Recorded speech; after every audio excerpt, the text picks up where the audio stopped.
I am a wanderer. I was born to a matriarch and one of her warriors. We lived in a family of little renown, but our honor was unquestioned. When I came of age, I was tasked with going out and finding strength and wisdom. I asked how I can find such things beyond the walls of my home. We have many texts in our library and many warriors to spar with after all. My mother then said, "My child, let me tell you a story, as I have done for you for so many years. Once, there were two chiefs who founded neighboring villages. Both villages were located in resource-rich lands, and the people prospered. One chief, named Renava, looked out to the horizon and declared, "The bounties of this land are plentiful, but there is much more we can find beyond our borders." And so, the village began to seek out other villages to trade and share knowledge. The other chief, named Olge, looked out over the village and declared, "All we need and will ever need is here."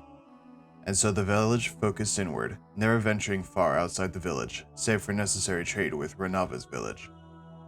As the years went by, Renava's village prospered greatly, gaining many allies and learning many different ideas. Their technology flourished, and many diseases were cured. Harvests doubled and tripled, and the people were happy. Olge's village, on the other hand, did not see much prosperity. They were able to survive, but were incapable of doing much beyond that. The people suffered as their resources within their boundaries slowly dwindled, and people died from disease and eventually famine. Olge saw the prosperity of Renava's village and became fearful and spiteful. Olge believed their neighboring village would soon plot an invasion of her land, as this is the course of action she would take if their roles had been reversed.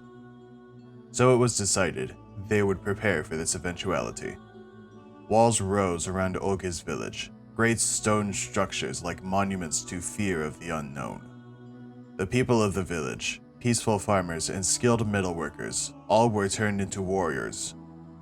When the invasion never came, Olge looked out from atop the wall she had commissioned and decided that the only way they could protect their village further from the outsiders who would exploit them or destroy them was a preemptive strike. In the longest of nights, Olge's village plundered and tore apart Renava's village. Buildings that had stood for generations were burned. The people, women, men, and even the children, were brutalized at the hands of the invading warriors, and as if they weren't torn asunder by their dishonored blades. Not even Renava, a skilled warrior in her own right, was allowed to live. In a single night, the village was razed. The fires set ablaze still burned into the morning light. When the other villages heard what had happened, they mustered armies of their own. For this is the way of our people. In the words of Vega Jova, our honored forebearer, "When faced with such injustice, bloodshed shall be met with bloodshed. Only by flames are sacrifices honored. Only by the blade is evil purged."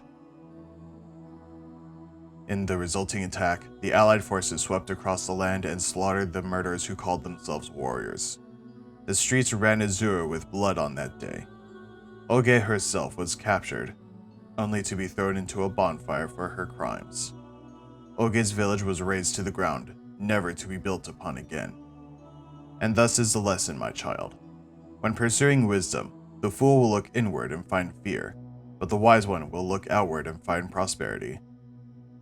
With these words in my heart, I bowed to my mother and thanked her. I then began my venture beyond the walls of my home, hoping to find the prosperity found on the horizon.